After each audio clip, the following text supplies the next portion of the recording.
Cinema అయిన మహా నేను మిస్టర్ బి. నా మాట సూటిగా ఉంటది, మ్యాటర్ క్లియర్ గా ఉంటుంది. మీరు చూస్తున్నారు మిస్టర్ బి ఛానల్. ఈ వీడియోలో మనం మాట్లాడుకుందాం విక్టరీ వెంకటేష్ నటించిన, అనిల్ రావుపూడి దర్శకత్వం వహించిన, సంక్రాంతికి వస్తున్న movie 4 days total world wide collections report.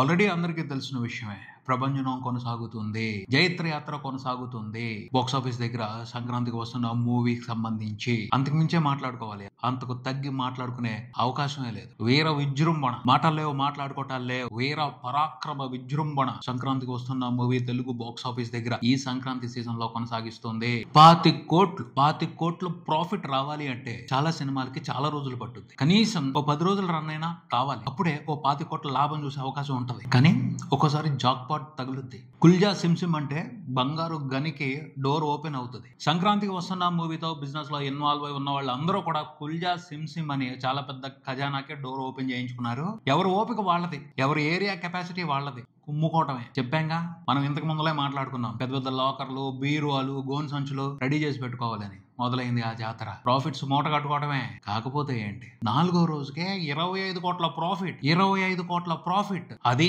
ట్యాక్సులు పోను, థియేటర్ రెంట్లు పోను, మిగతా ఖర్చులు పోను, డిస్ట్రిబ్యూటర్స్ కి, ఎగ్జిబిటర్స్ కి మిగిలిన మొత్తం 4వ రోజుకే 25 కోట్లు. పైనే తక్కువ అయితే కాదు, 27 కోట్ల వరకు వెళ్ళినట్టు అర్థం అవుతుంది. సినిమా ఫుల్ రన్ లో 25 కోట్ల ప్రాఫిట్ వస్తే పండగ చేసుకోవాల్సిన వ్యవహారం. 4వ రోజుకే 25 కోట్ల ప్రాఫిట్ నెంబర్ కనపడటం అంటే చిన్న విషయం కాదు, అద్భుతమైన విషయం. ఊహించని మిరాకిల్. అనిల్ రావుపూడి మిరాకిల్ ఇది. ఏం పంచి పెడుతున్నారు ప్రాఫిట్స్ ని మాత్రం. 4వ రోజుకే 25 కోట్ల నెంబర్ కనిపించింది అంటే ఫుల్ రన్ లో మనం అనుకున్నట్టు 100 కోట్ల నెంబర్ కి అనుమానం లేకుండా ఫిక్స్ అయిపోవచ్చు. ప్రాఫిట్ 100 కోట్లు.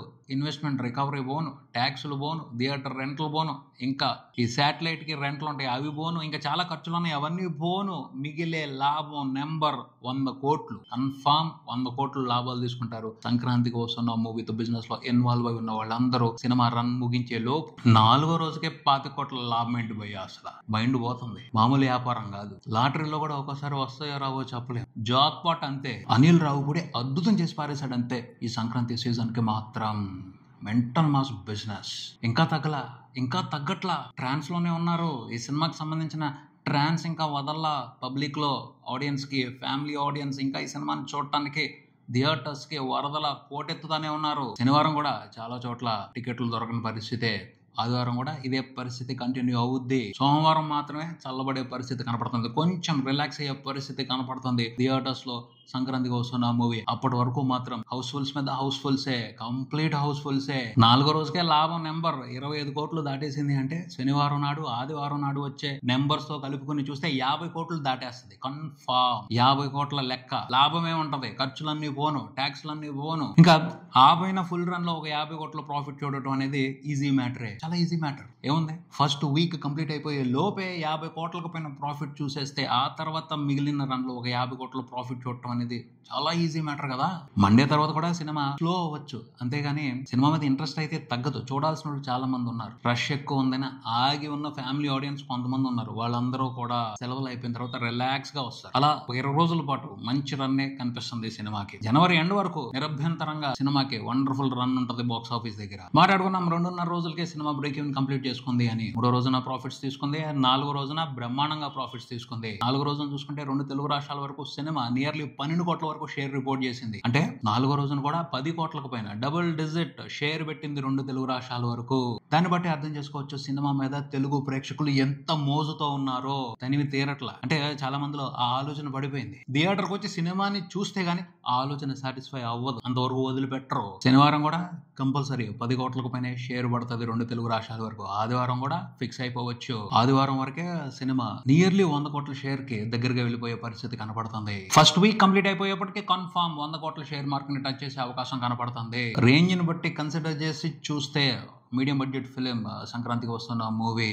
అలాంటి సినిమా ఫస్ట్ వీక్ కంప్లీట్ అయిపోయే లోపే ఇన్వెస్ట్మెంట్ ని రికవరీ చేసి బ్రేక్ ఈవెన్ కంప్లీట్ చేసుకుని 100 కోట్ల షేర్ మార్క్ ని టచ్ చేయడం అనేది కొత్త history, mental mass, mind blowing history. 4వ రోజున చూసుకుంటే 2 తెలుగు రాష్ట్రాల వరకు సినిమా నియర్లీ 12 కోట్ల షేర్ పెట్టింది అని చెప్పుకున్నాం కదా. తెలంగాణ నుంచి 3.5 కోట్ల వరకు షేర్ రిపోర్ట్ అయింది.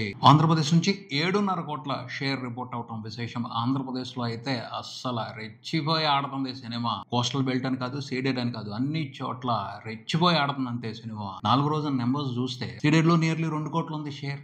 ఉత్తరాంధ్రలో నియర్లీ 2 కోట్లు ఉంది షేర్. ఈస్ట్ గోదావరిలో 1.5 కోటి వరకు ఉంది షేర్. వెస్ట్ లో నియర్లీ 1 కోటి ఉంది. గుంటూరులో 1 కోటి పడింది. కృష్ణాలో 1 కోటి పడింది. నెల్లూరులో 1/2 కోటి ఉంది. మామూలు నెంబర్స్ కాదు ఇవన్నీ. 4వ రోజున అది ఒక మీడియం బడ్జెట్ ఫిలిం కి టాప్ లీగ్ లో ఉన్న స్టార్ హీరో సినిమాకు పడతాయి. అది ఎక్కువ థియేటర్స్ చేతిలో పెట్టుకున్న సినిమాకి పడతాయి. ఎక్కువ టికెట్ రేటు పెట్టుకున్న సినిమాలకి ఈ నెంబర్స్ పడతాయి.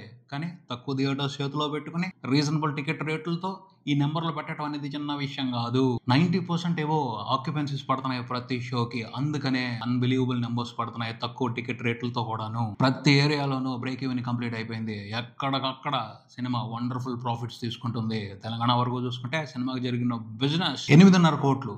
4 రోజుల్లో తెలంగాణ వరకు సినిమా రిపోర్ట్ చేసిన షేర్ చూసుకుంటే 17 కోట్ల వరకు ఉంది.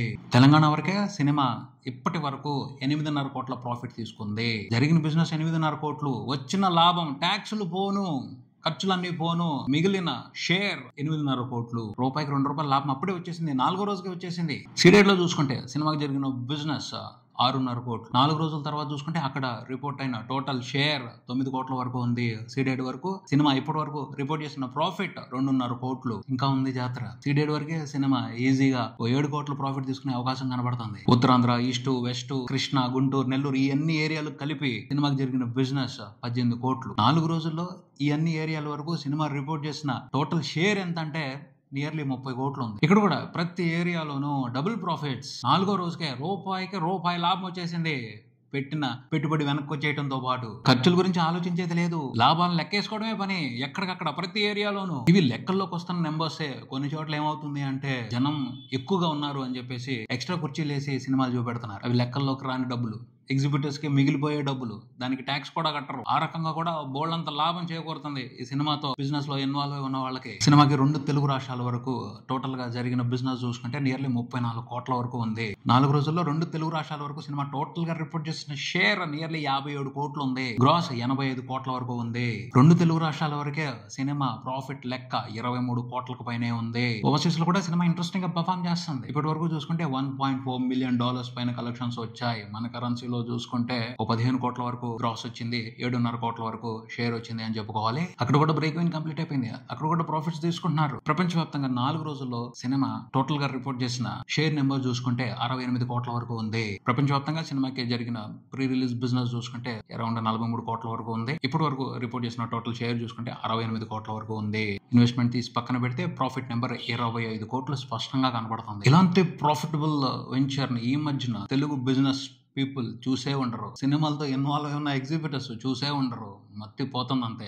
హ్యాపీ ఉన్నారు. అందరూ హ్యాపీ ఉన్నారు. ముఖ్యంగా దిల్ రాజు టీం అంతా, దిల్ రాజు నెట్వర్క్ అంతా హ్యాపీ ఉన్నారు. వాళ్ళకి మిక్స్డ్ ఎక్స్పీరియన్స్ ఈ సంక్రాంతి సీజన్. ఇలాంటి సిచ్యువేషన్ రాదేమో, చాలా అరుదుగా దొరుకుతూ ఉంటుంది. ఒకే సందర్భంలో ఒక పక్కన దెబ్బ పడడం, ఇంకో పక్కన ఊహించిన విధంగా అదృష్టం కలిసి రావడం. ఎనీహౌ సంక్రాంతికి వస్తున్న బాక్స్ ఆఫీస్ రన్ మాత్రం తెలుగు ఫిలిం ఇండస్ట్రీ హిస్టరీలో ప్రత్యేకంగా నిలిచిపోద్ది.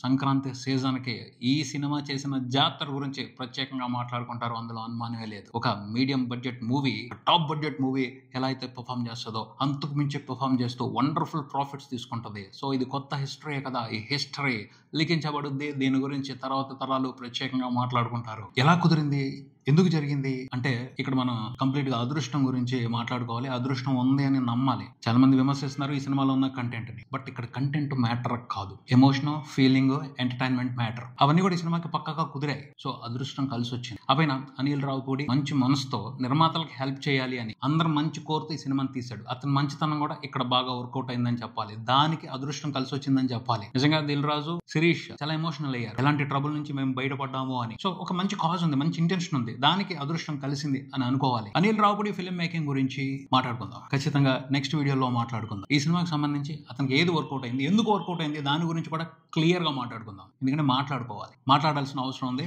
రాబోయే వీడియోలో ఖచ్చితంగా దాని గురించి మాట్లాడదాం. ఎందుకు మాట్లాడాలి అంటే అనిల్ రావిపూడి మాట్లాడిన మాటలు కొంతమంది మీద ఇన్ఫ్లుయెన్స్ చూపించవచ్చు. ఆ ఇన్ఫ్లుయెన్స్ కరెక్ట్ కాదు. దాంట్లో కొంతే తీసుకోవాలి, కొంత తీసుకోకూడదు. అదేంటి అనేది రాబోయే వీడియోలో ఖచ్చితంగా క్లారిటీ తీసుకుందాం. సినిమా మాత్రం బాక్స్ ఆఫీస్ దగ్గర తిరుగు లేకుండా విజృంభిస్తుంది. ఈ విజృంభణ ఎన్ని రోజులు కొనసాగుద్దో చూడాలి. ఇదే ఇక్కడికి మరో వీడియోతో మళ్ళీ కలుద్దాం. ఈ వీడియో మీకు నచ్చితే లైక్ చేయండి, మీ ఫ్రెండ్స్ తో షేర్ చేసుకోండి, మీ అభిప్రాయాన్ని కామెంట్ చేయండి, ఈ ఛానల్ ని సబ్స్క్రైబ్ చేయండి. నేను mister B. Keep watching mister B channel. Thank you.